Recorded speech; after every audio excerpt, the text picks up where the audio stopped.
Dulu Indonesia merdeka, Menteri Keuangan pertama orang Kristen. Menteri Keuangan pertama orang Kristen. Orang Manado, namanya A.A. Makanis. Di saat jadi Menteri Keuangan pertama, tidak ada satu rupiah pun uang Indonesia hilang.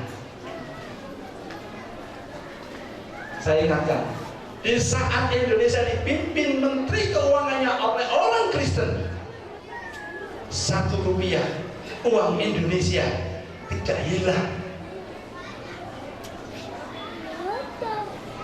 Tidak hilang. Kenapa? Perjumpaan dengan Allah dalam pribadinya, dalam keluarga, antara mulut, bibir, dan hati sama. Ibadahnya bukan karena perintah manusia. Pergi kamu ini hari Minggu, pergi sekarang ke gereja hari Minggu. Karena ada perubahan totality, sehingga anak yang dilahirkan itu anak yang hebat-hebat. Padahal dulu zaman Orde Lama, orang kalau nyuap, tahu nyuap itu di bawah meja.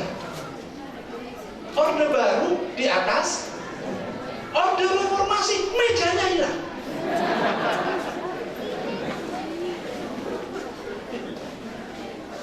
Dapat tadi. Orde Lama, orang mau nyuap itu di bawah meja. Ini mau nyuap. Orde Baru di atas, Orde Reformasi zaman kita ini postmodern, mejanya hilang.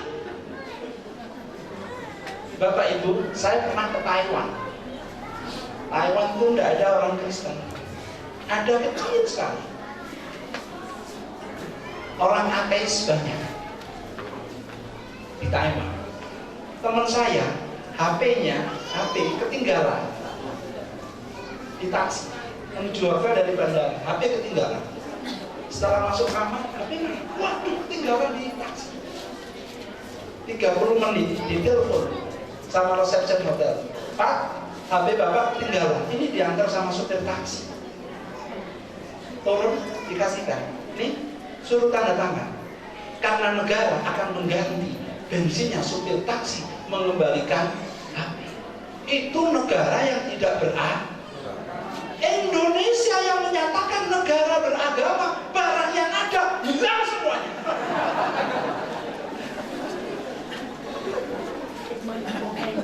Kenapa? Karena tidak beres perjumpaan dengan Allah. Perjumpaan yang simbolistik, perjumpaan yang sampai pada raut muka, perjumpaan yang sampai pada bibir, tidak sama dengan mulut, tidak sama dengan hati. Diawal dari mana? Dari sebuah proses yang namanya ibadah, perjumpaan dalam semua aspek. Ibadahnya orang Kristen tidak hanya di dalam gereja, semuanya aspek kehidupan menjadi ibadah, sehingga ibadah kita mencerminkan orang benar. Seperti tadi saya kaget di situ duduk sama Pak Pendeta, ibu-ibu puji yang sambil begini, gawat ini. Ini kalau sampingnya gereja Protestan, bisa jatuh kepenuhan Roh Kudus, tersitu dia jatuh.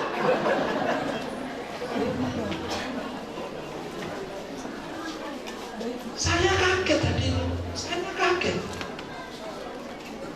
Kalau orang Batak Karo beribadah seperti itu spiritnya, tidak lama lagi melahirkan orang-orang imamat yang rajani yang akan menopang Indonesia.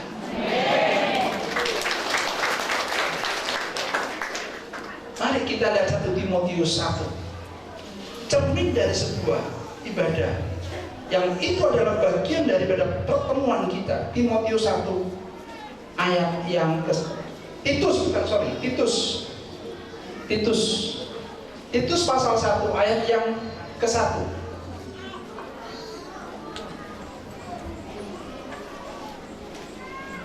Titus pasal yang ke-1 ayat yang ke-1. Saya bacakan.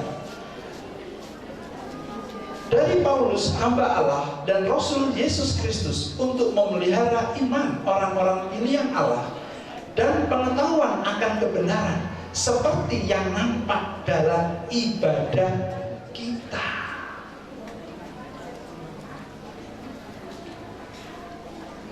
Dalam perjumpaan dengan Allah itu akan nampak pengetahuan kebenaran, bukan informasi kebenaran.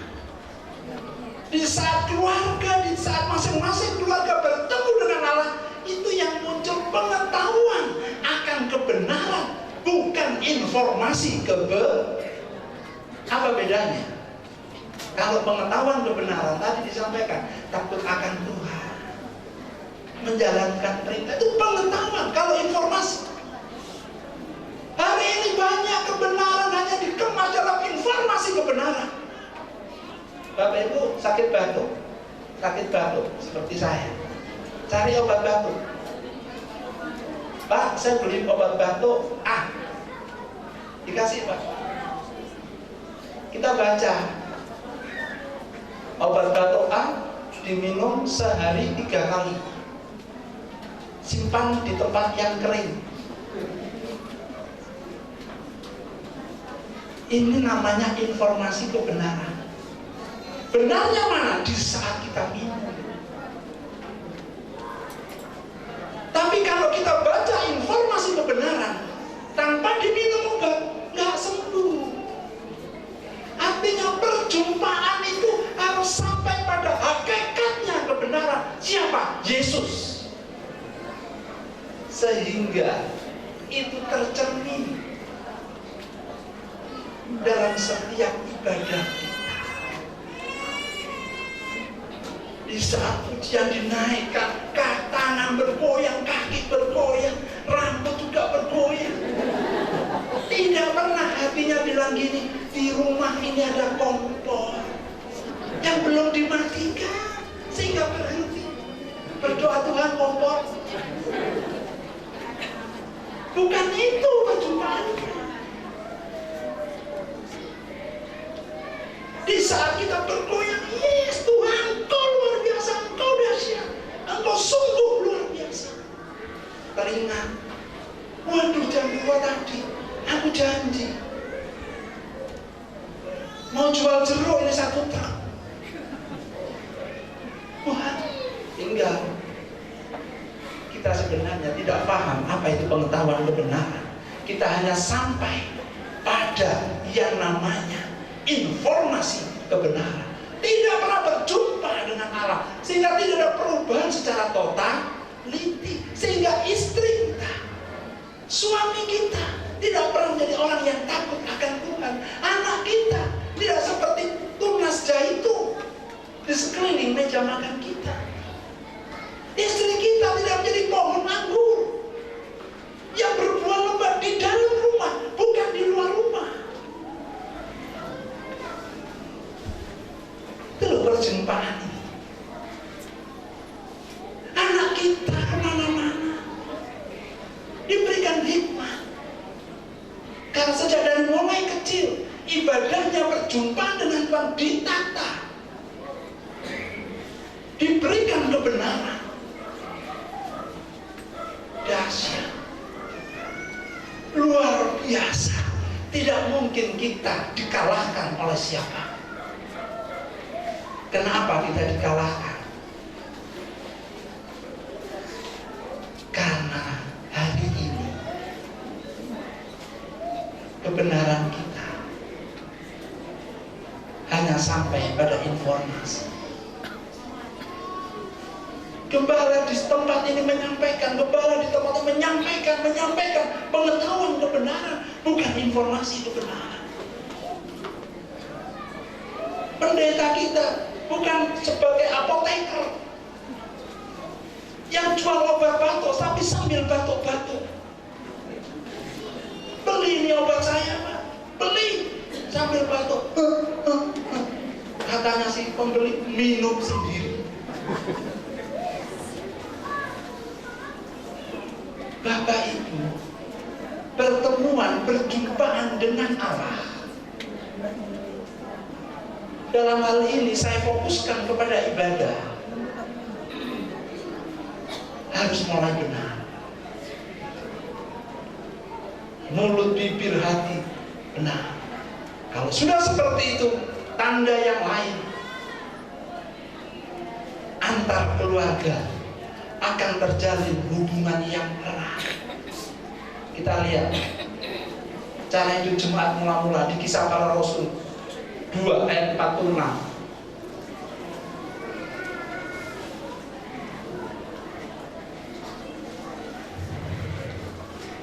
Kisah Para Rasul 2 ayat yang ke-46.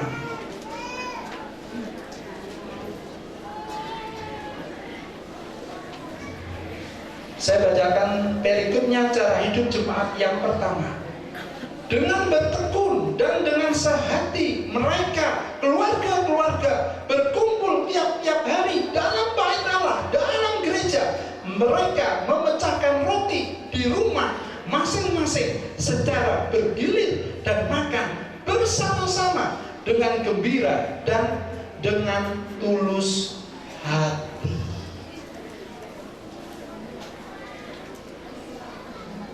Antara keluarga Barus dengan keluarga Damani saling berbagi. Gimana Bu Barus, anakku mau ke Jakarta kuliah. Di mana? Di UI. Puji Tuhan. Puji Tuhan. Saya punya Bu baju untuk kuliah.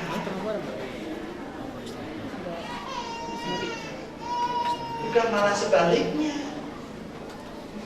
Mau kemana Bu anaknya kuliah? Jangan di Jakarta. Di mana kuliahnya? Di Siantar saja.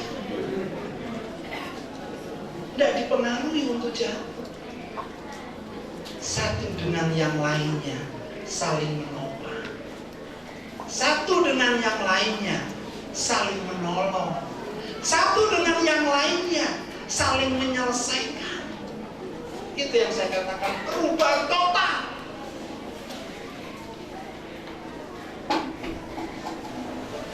Ibu mau nantang ikut paduan suara. Saya punya sepatu baru, nomornya sama dengan ini. Pakai kembang sama saya. Kalau pertemuan tadi beres, selesai. Tapi kalau tidak, itu tandanya gampang. Berjumpa dengan Allah, melakukan perubahan total, itu gampang. Mudah sekali. Pak Pendeta mau kemana? Mau ke Siantar. Pakai mobil saya. Yang satu bilang, bensinnya saya yang isi. Saya Pak yang nyepirin. Artinya bahwa kita benar-benar bertemu dengan Yesus Kristus Tuhan. Ujungnya, puncaknya, puncak. Kita baca ayat 47. Puncaknya. Sambil memuji Allah dan mereka disukai semua orang, dan tiap-tiap hari Tuhan menambah jumlah mereka dengan orang yang diselamatkan. Saya ulangi ayat 47. Sambil memuji Allah dan mereka disukai semua orang. Ibadah kita disukai. Orang mana? Kalau suka. Saya punya teman Pak di Kuda Almarhum di Surabaya, namanya Barus. Kan pasti orang Karo Barus. Itu orang suka saya. Dia meninggal, saya menangis seperti orang tua saya.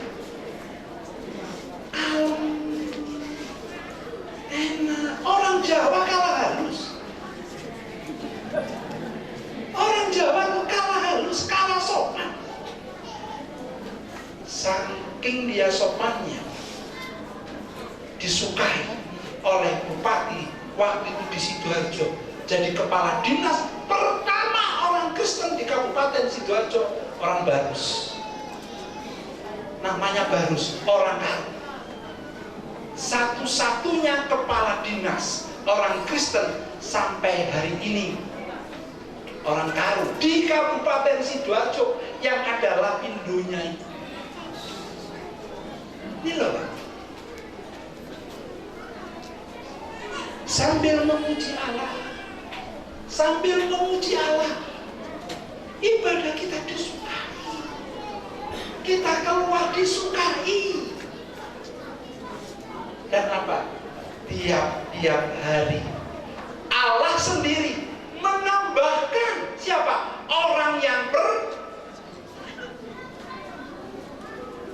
kalau perjumpaan kita dengan Allah beres, hikmat muncul atas pemikiran kita, perilaku kita penuh dengan kearifan, ibadah kita disukai banyak orang, kemanapun kita pergi disukai banyak orang, pangkat kita lancar, usaha kita lancar, karir kita lancar, dan gereja dipenuhi oleh orang-orang baru yang percaya.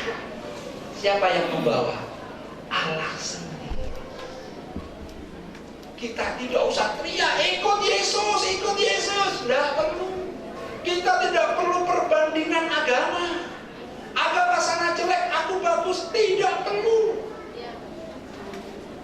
Kita tidak perlu menjelekkan agamanya orang, membaikkan agama kita, tidak perlu. Itu tidak membawa orang lain masuk ke gereja. Tapi perjumpaan masing-masing keluarga, di dalam keluarga pribadi masing-masingnya berjumpa dengan Allah secara benar, maka akan berdampak. Suami menjadi takut akan Tuhan, istri menjadi pohon anggur yang berbuah lebat di dalam rumah, anak menjadi pokok zaitun yang ada di sekeliling meja kita. Ibadah kita disukai, kemanapun kita pergi disukai. Tidak lama lagi Allah, Yesus sendiri yang kita peringati hari ini akan membawa 30.000 orang yang akan diselamatkan setiap hari. Ini yang ngomong bukan kita yang membawa, Allah sendiri. Saya ulangi, saya bacakan keras-keras. Sambil memuji Allah dan mereka disukai semua orang, dan tiap-tiap hari, setiap hari Tuhan menambahkan jumlah mereka dengan orang yang diselamatkan. Kalau gereja ini melakukan itu, gereja Karu melakukan itu, menjadi kesukaan bagi banyak orang. Oleh perjumpaan Allah dengan keluarga-keluarga yang diselamatkan, tidak lama Indonesia akan menjadi negara makmur berkecukupan karena diisi oleh orang-orang benar akibat dampak dari perjumpaan. Bapak Ibu, sekali lagi, jaga kualitas ibadah. Di dalam ibadah Anda bertemu dengan Allah, dengan Yesus yang telah lahir, yang telah kita peringati hari ini. Jaga perilaku, tindak tanduk, jaga hubungan suami istri, hubungan orang tua dan anak, jaga hubungan keluarga-keluarga dengan pendeta, dijaga kualitasnya. Tanda perjumpaan dengan Yesus Kristus Tuhan dalam kehidupan kita. Amin. berdoa agar tiap hari 3.000 orang diselamatkan dan dibawa ke gereja-gereja kami, khususnya tempat tangan Allah sendiri yang membawa. Tangan Allah sendiri, anak-anaknya jemaat gereja ini menjadi imamat yang raja, menjadi pemimpin, karena papanya takut akan Tuhan. Mari bangkit berdiri.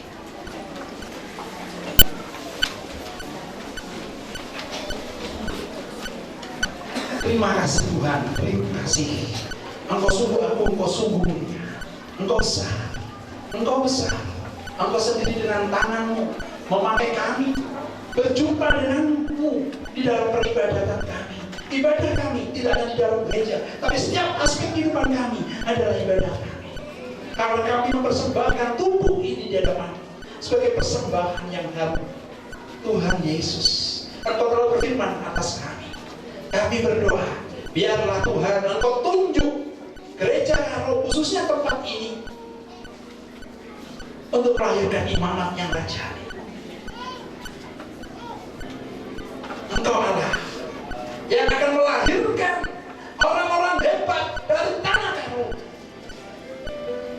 terlahirkan dari gereja ini imamat yang rajani, yang menceritakan perbuatan-perbuatan besar daripada Yesus yang kita peringati, yang kami peringati bersama.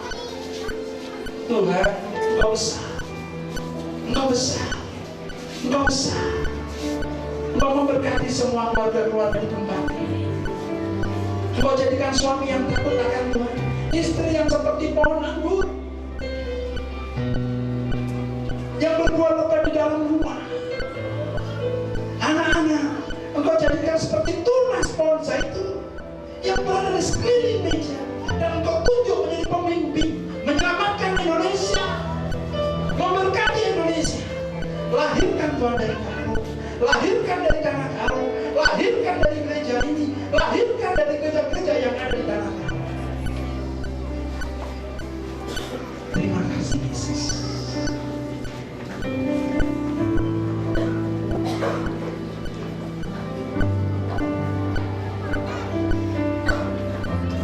Mari kita nyanyikan pujian yang berkata kepada kita, kurasakan kasih-Mu Tuhan.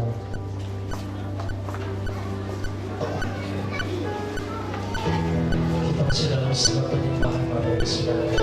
Kurasakan kasih-Mu Tuhan. Buka hati saudara kepada Tuhan. Rasakan kehadirannya pada saat ini. Yesus. Biasa dia kau punya masalah, beban yang cukup berat dalam hidup saudara. Mari buka hatimu kepada Tuhan. Tuhan, aku mau berjumpa dengan